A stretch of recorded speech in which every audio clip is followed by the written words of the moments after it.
one of them took some of those satchel charges and they placed it around that little opening. And when they set them off, it didn't do nothing, just a few little cracks here and there. Oh, no. So they got some more satchel charges and they began to lay them separate, blow inward. Finally blew the whole end of it off. And looking down that tunnel, it kind of went downhill. There was Jap bodies as far as you could see. Huh. Now, whether that initial blast killed them or what, but it was, the slot was made, you couldn't put a grenade through it. They made it just big enough to where you couldn't put grenades in there. And they done good work. Man, they were prepared, Oh, weren't they they? had that place, it was a fortress. Wow. And it was just time after time. We had this one, it was a pillbox out in the open.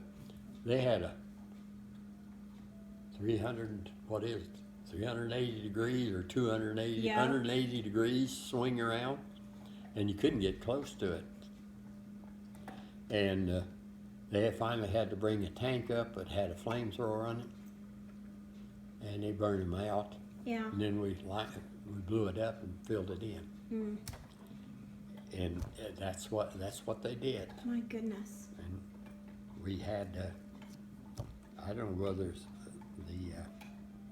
it's what day it was. Days, they kind of run together. Oh, and I'm sure they do. Night and day, you didn't sleep much at night. Yeah. And day, you were always watching for things. Yeah. And this one night,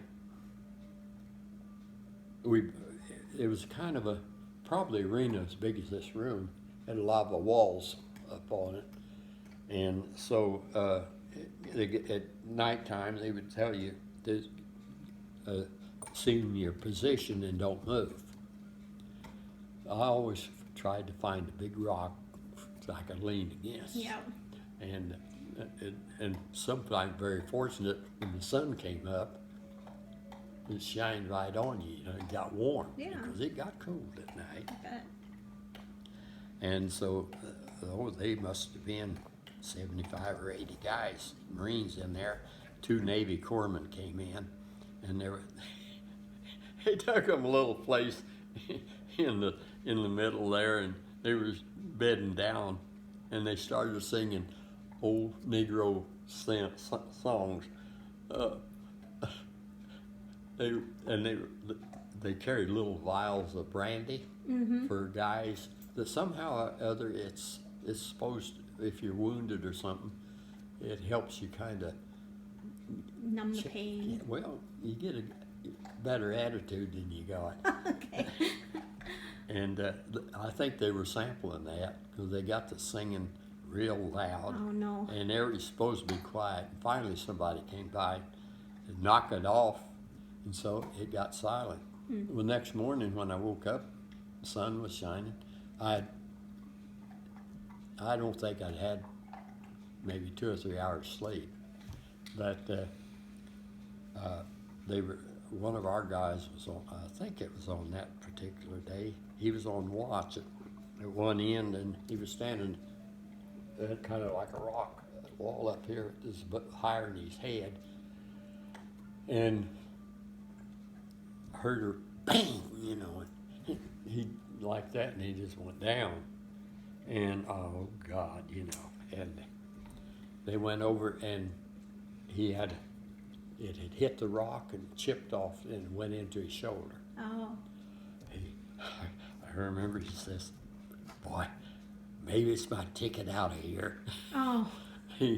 So he was going almost all day, come back, had it all bound up. Send him back. Sent him back. Yeah. Yeah, and it wasn't that day. We moved on, I guess. But we had a similar thing. It was early in the morning, and everybody was awake, and somebody yelled out, you know, "Japs out front." And so the sergeant says, Tommy, they had nicknamed me Tommy. He says, Tommy, he says, get down there, keep your head down, and let us do our job. And that's all he said. And so I had it was kind of a V-shaped crack in the rock, and I could look through that. And this Jap officer, he would come charging up, trying to get his guys to charge a position.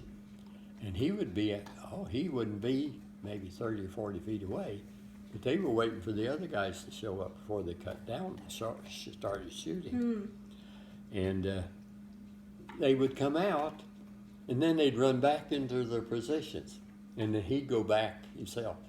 You could hear him yelling at them. You knew he was, because he wore a cap. Officers never wore helmets. Oh, okay. And this one old boy, he always, I don't know who he was. He wasn't with us, but somebody said, well, he looking for a samurai sword, and that old boy had this samurai. He had it up, raised up, running up, towards us. And he says, that's mine. And so the third time he did that, he shot him right between the eyes, and that cap flew off. He was over there, and he got that sword. Wow. And I pray to God he made it home with it. Yeah. But I don't know whether he never knew who he was. He was with another outfit. Wow. But they never had to fire anything. He fired that one shot and killed the officer, and so they all took off. Yep. But they would come up out of nowhere and had this one doctor. They had a aid station all set up, and he was complaining about the Japs being too close. He had this one, he was Navy corpsman. He got the Medal of Honor. He was taking care of a guy in the bottom of the shell hole, and they started rolling those little grenades down on him. He grabbed them, throw them back. Oh. The old saying was those Japanese grenades was not very dependable. He said you could use one for a baseball and play half a game before it went off. Wow. And that's how he was. So he was throwing them back, but they just saturated, and finally one went off and killed them both. Wow. But he got the Medal of Honor for that. Wow. And Goodness. this is a lot of story. Yeah. It, 10 days of that kind of stuff, yeah, huh? actually 9. Okay. I was on the beach for the first day. But Wow. I got to know them. Mm-hmm. Just first names, and they nicknamed me Tommy. Right. And that's all I went by from then on. But this one particular day, it was a doctor at the aid station. He says, my guys are finding holes. He says, well, they can climb out, they can come up. And sure enough, we got to looking, and there was this, looked like a piece of orange crate end, and it had sand on it. I pulled it out, and there's a hole. And he says, we don't have enough explosives to get all these. So I tossed a smoke grenade down in it.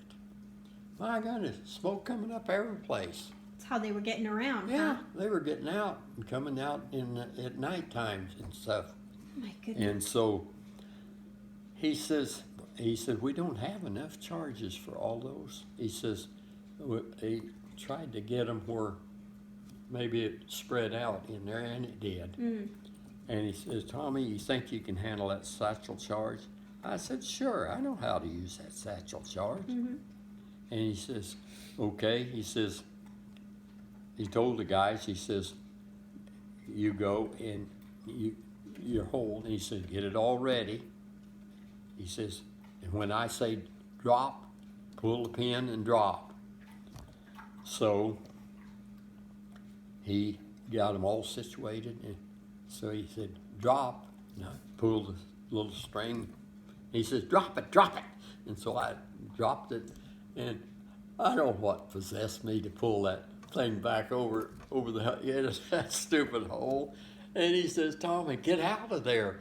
And so I ran, and it just seemed like that volcano went off, you know. Boy, it was all the holes around. There were a lot of them. Wow. And that's those satchel charges. I think we had 6 of them all at the same time. And man, when they spread out in them tunnels down, there was tunnels below. Yeah. And it was quite a sight. Wow. That was a real fireworks display. My goodness. Yeah, it worked out really great. So you just stayed with that one company then until you Well, it left? was just a squad, and that was their training. They had been trained in demolition and stuff. Oh, okay. And no, we did get into firefights, but most of the time he would just make me sit down. Okay. Or get down and let them do their job. Sure.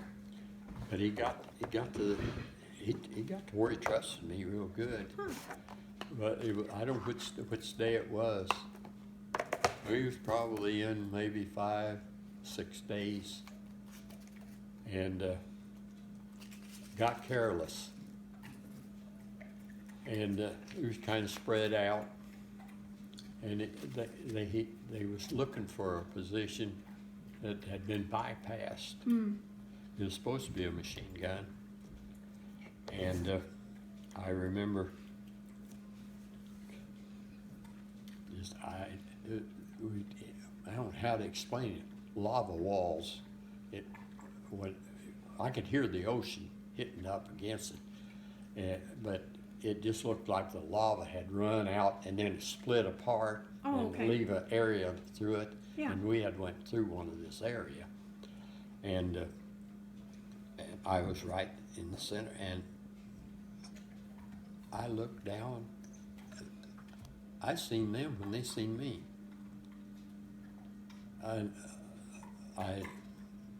Boy, that thing went off. I know the shells went between my legs. I mean to tell you, dirt and stuff was hitting me and hurt. And they said I went straight up. He says I must have went 10 feet. I don't see how anybody could jump 10 feet. But I went up in the air. I don't remember it. He said I'd done a complete cartwheel, and it was a slope down, and it made the landing even worse. And when I hit the ground, gosh, I couldn't feel anything. It hurt. Yeah. And I thought I was dying. And I felt this warm sensation down around my belly, and I thought, God, I hit bad, you know. And the guys, they had jumped behind some rocks, and they were yelling, Tommy, are you okay? And I was laying there with my face down. I landed face down, and my rifle slid down and landed with the breech up, which was great, because that dirt get in that breech on that little old rifle. Yeah. It didn't work too well. And my helmet come rolling down right in front of me, and they kept yelling at me, and I remember having my hand up just like this, and it was, shut up, I don't want them knowing I'm here, because they was up above me. They could toss those grenades down just as easy. But that's the Japanese